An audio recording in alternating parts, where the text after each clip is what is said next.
De la spiritualité à l'esprit.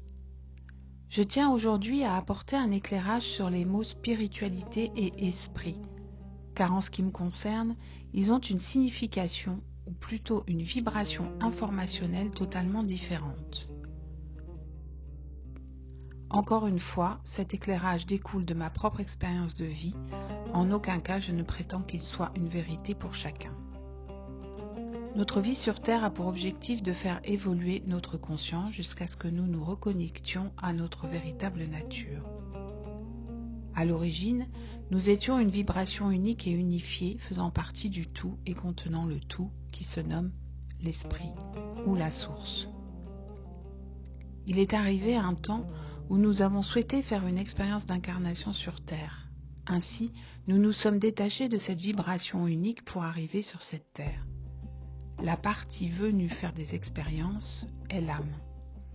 C'est notre part féminine qui a quitté la source et s'est éloignée de l'esprit, le masculin véritable. À la source, l'âme et l'esprit étaient un, en fusion dans l'amour infini de la source. Chaque âme est donc issue de la source qui est une vibration d'amour infini. Nous avons fait le choix de nous séparer de cet état fusionnel dans lequel nous étions à la source afin de faire l'expérience du corps et d'incarner l'Esprit Saint dans un corps de chair sur une planète duel. Beau challenge, n'est-ce pas? Oui, je sais, ce n'est pas toujours facile de comprendre cela, surtout quand on a oublié le pourquoi de notre venue. Tout cela s'est corsé encore plus par le fait que lors de notre descente dans l'incarnation, nous avons perdu la mémoire et la conscience de ce que nous sommes véritablement.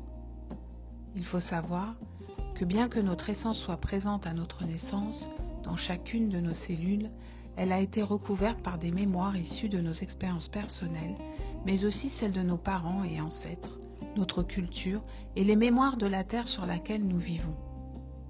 Sans compter les mémoires de nos vies antérieures, si vous y croyez. Notre âme est donc une bibliothèque vivante de réactions émotionnelles qui ont été provoquées par des expériences sensorielles. Ceci a construit notre personnalité, c'est-à-dire notre petit moi.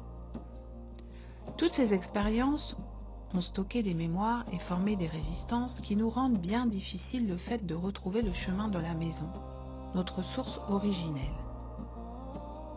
Nous portons donc un costume de théâtre qui va changer en fonction du rôle que nous allons jouer dans le seul but conscient ou inconscient de nous faire aimer. Nous cherchons sans cesse à retrouver cet état d'amour fusionnel dont notre âme se souvient au plus profond. Ces déguisements, ces masques que nous nous sommes fabriqués, nous ont de plus en plus collés à la peau et éloignés de notre véritable nature. Par ce simple fait, nous jouons à des jeux de pouvoir et de manipulation depuis des milliers d'années. Et pourtant, toutes nos expériences sur Terre tendent vers un même but, celui de nous reconnecter avec notre être divin, l'esprit, afin de pouvoir l'incarner dans un corps de chair. Pour cela, nous nous sommes mis en chemin à chercher à l'extérieur de nous ce qui pourrait combler ce vide intérieur que nous ressentons. Commence alors le chemin de la dépendance. La dépendance commence à partir du moment où nous avons la croyance qu'un objet extérieur, ou une personne, a le pouvoir de nous apporter la solution miracle qui va mettre fin à toutes nos souffrances causées par cette séparation. Certains de nous vont le combler par du matériel, d'autres par du spirituel, du New Age, sans parler des galactiques et de la théorie du complot. D'autres vont fuir dans les drogues, dans le travail, le virtuel, le sexe pour le sexe, etc. Pour ma part, après avoir fait l'expérience du matériel, j'ai fait le choix de me tourner vers le spirituel en faisant de nombreux stages de développement personnel et expérimentant de nombreux outils aidant à réveiller ma conscience. Tous ces stages et outils m'ont aidé à me rapprocher non pas de ce que j'étais véritablement, mais de ce que je n'étais pas. D'où le titre de mon 4e livre, Je suis allé voir ce que je n'étais pas.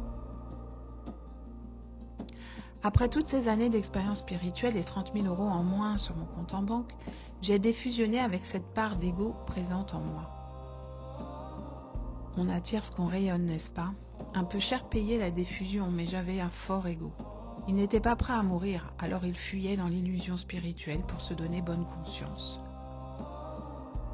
Je me persuadais que j'aimais tout le monde, que nous étions tous frères et sœurs et que nous détenions la vérité dans l'amour le plus inconditionnel qu'il soit. Sous de beaux discours spirituels, je vous assure, j'y croyais dur comme fer. Retrouver le paradis à tout prix, par le biais d'expérimentations ou de techniques parfois limites et proches du sectaire, était un moyen détourné de retrouver cet état de jouissance et d'unité. Cette jouissance, bien que parfois touchée du doigt, était éphémère et désincarnée. La chute était pour le coup encore plus brutale. Je ne faisais qu'alimenter la dépendance en moi. Après le shoot passé, la phase down n'était pas très confortable. J'attendais avec impatience le prochain stage, le prochain shoot qui allait me faire du bien.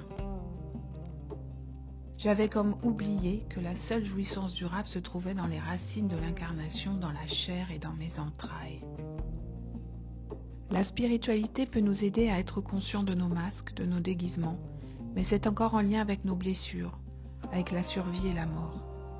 Éveiller le feu de l'esprit dans notre corps de chair au plus profond de nos cellules, au cœur même de nos atomes, permet l'éveil de notre être véritable, vivant, libre, autonome et responsable.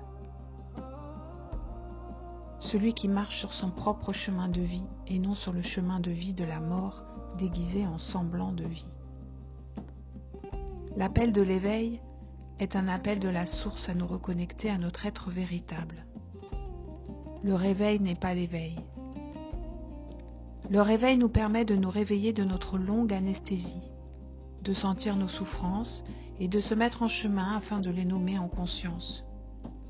Mais il arrive un moment où nous nous apercevons que ce chemin ne fait que nous maintenir dans un système de souffrance ou d'isolement. Nous sommes certes plus conscients de nos souffrances, nous pouvons les nommer, c'est-à-dire les éclairer, mais une ampoule n'est pas un feu. Une ampoule éclaire mais ne transmute pas. Une ampoule, c'est statique, c'est mort, alors qu'un feu est vivant, en mouvement, et il transmute. Puis il arrive un moment où nous en avons marre de baigner dans nos souffrances, même conscientisées. L'âme aspire alors à l'éveil. L'éveil nous pousse à rencontrer un feu d'amour transmutateur qui par sa simple présence nous accompagnera à éveiller notre terre personnelle, notre corps à la vie, afin que le feu de l'esprit puisse prendre place sur cette terre au plus profond de nos entrailles. Le spirituel peut faire partie du chemin, toutefois seul l'éveil de notre être véritable nous permet le retour à la source, le retour à la maison. C'est un véritable retournement en Christ, afin que le couple sacré âme-esprit puisse de nouveau fusionner dans notre corps de chair. Christ est l'Esprit Saint, notre masculin, notre roi qui souhaite retrouver sa reine, son âme éveillée dans sa nature sacrée et divine, afin de fusionner de nouveau avec elle. Toutes les expériences que nous vivons, même celles qui nous paraissent les plus sombres, nous poussent vers une même et unique direction, celle du retour à la maison. La spiritualité est encore en lien avec les rôles, les appartenances et le mensonge. L'esprit, lui, est le chemin, la vie est la vérité. Dès que ce feu de l'esprit s'est éveillé au plus profond de nos atomes, au cœur même de nos entrailles, alors nous retournons à la maison, at home, à la source. Je ne peux alors que nous souhaiter un bon retour à la maison, avec esprit.